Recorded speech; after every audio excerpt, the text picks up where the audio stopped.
About 45 million people suffer from coronary artery disease. According to the current estimates, India will soon have the highest number of cases of cardiovascular disease in the world. It is estimated to account for 36% deaths by the year 2030. This year, the theme on World Heart Day was creating heart-healthy environment. Coronary artery disease or heart attack is caused by poor blood flow to the heart muscles.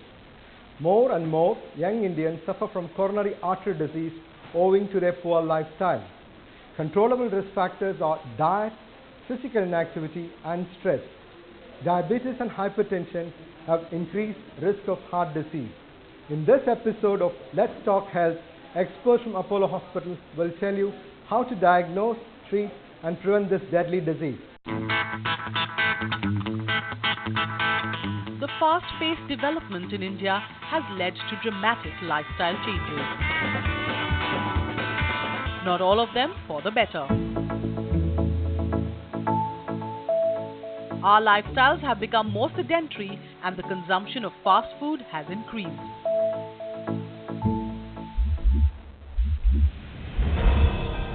These are some of the reasons why India is staring at a heart disease epidemic.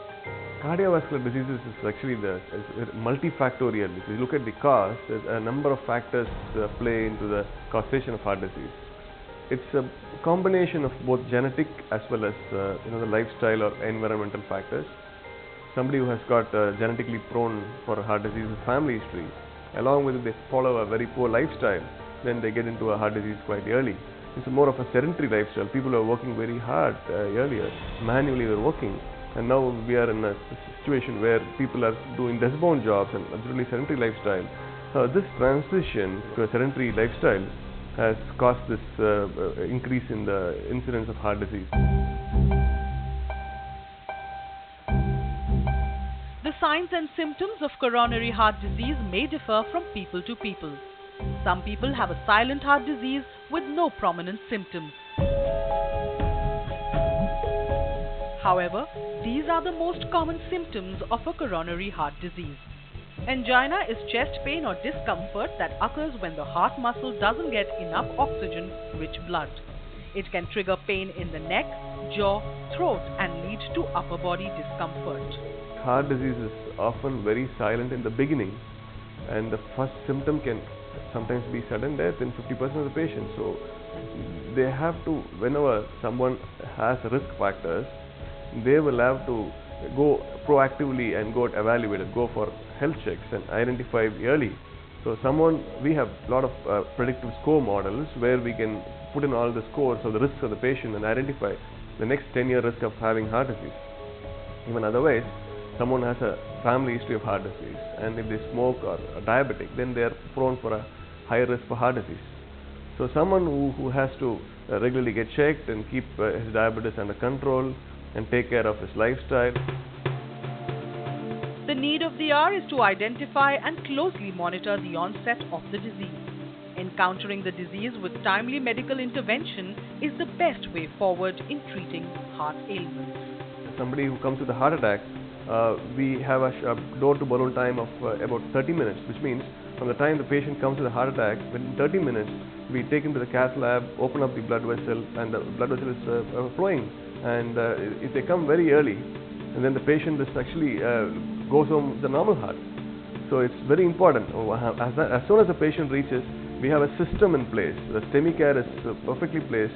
The patient immediately, the emergency doctor attends, and the cath lab is activated, and we are informed. The lab is ready 24 hours.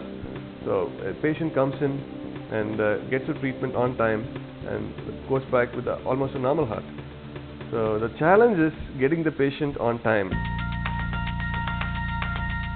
In this episode, we bring to you the personal accounts of two cardiac patients who underwent successful heart procedures to lead a meaningful life.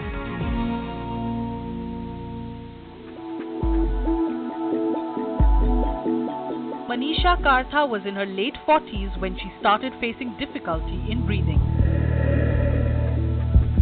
while walking short distances. When her discomfort increased, she knew there was something amiss with her health. When I was walking with my daughter sometime in the market or somewhere, suddenly I found myself lagging behind. She is walking, and sometimes my husband also told that, why are you walking so slowly? So the speed came down, and I couldn't understand. It's like after eating meal, not heavy meal, I would say normal meal, I felt that breathing trouble is coming. It's like it's very, very difficult breathing after having a heavy meal. So that was the initial stage when I started thinking that okay, maybe something is going wrong somewhere. One night it became very difficult. I was not able to breathe at all. There was a pain inside, and I didn't understand where the pain is coming actually. It was all over my back, my chest, heaviness, and as if somebody is strangling me. Before the chest pain grew in intensity and frequency, this IT professional consulted a cardiologist to rule out any heart ailment. An effectively young lady, 49 years old, when we look at 49-year-old lady, the chance of having heart disease is relatively low compared to a male patient. So her suspicion level was a little low. She was not a diabetic, and she was a hypertension, which means she had high blood pressure. That's the only risk factor she had. So young lady with hypertension, the risks of heart disease are low, but she was complaining of breathlessness on exertion. She was hardly able to walk with little swelling of the feet. So she was put into evaluation. So we initially did a stress test, which means we make her walk on a treadmill, which she couldn't complete. She was feeling breathless and couldn't complete the test. So we had to send her for a CT scan, a 320 CT scan, which showed a block, which I was quite surprised to see two blocks in one of the two main arteries. So that was a surprise, and hence she was taken up for a coronary angiography and subsequent tests, which revealed significant blocks. So before that, I did not have much idea about what angiogram is going to be. I thought it's going to be some cut or something, but it was very smooth and no anesthesia, nothing. I was given some very mild dosage of tranquilizer. Said you need to be relaxed. That is the only condition. And they inserted it from the right hand. It was not much of a painful. I just could realize something is going inside. After the reports confirmed blockage in two of her arteries, We heard one of the main arteries is where we had a block. Manisha was advised to undergo an angioplasty immediately. It was her husband's support and assurance that helped Manisha overcome her fears about the procedure. Immediately read internet very thoroughly, and he found all information and all. Then he said it's not. Basically, he gave me the strength to face it, and he said that okay, it is not that difficult. A lot of people go through it, and it's not that painful. So he explained the whole thing. He has shown it to me, and before I went for the angiogram, it was I was prepared for it mentally. I was okay with it. It was not too much of worry. Coronary angioplasty opens the arteries and restores normal blood flow to the heart muscles that become blocked or narrowed from a build-up of cholesterol or other substances from fluids called plaque. The doctor numbs the skin in the groin area or arm and inserts a needle in the arteries. Once the needle is placed, a wire is passed through the needle and gently guided to the heart.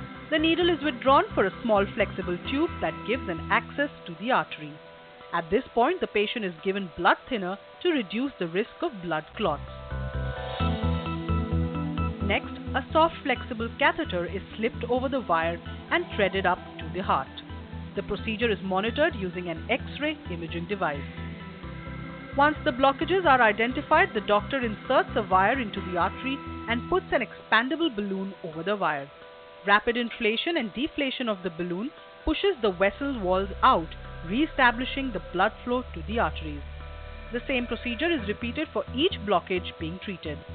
Afterwards, the doctor withdraws the deflated balloon and catheter from the arteries.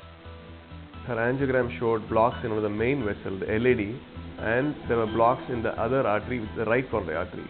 So when we have a situation like this, we have a standard chart where we put in her risk, her risk profile, her age, her disease pattern. She is not a diabetic, which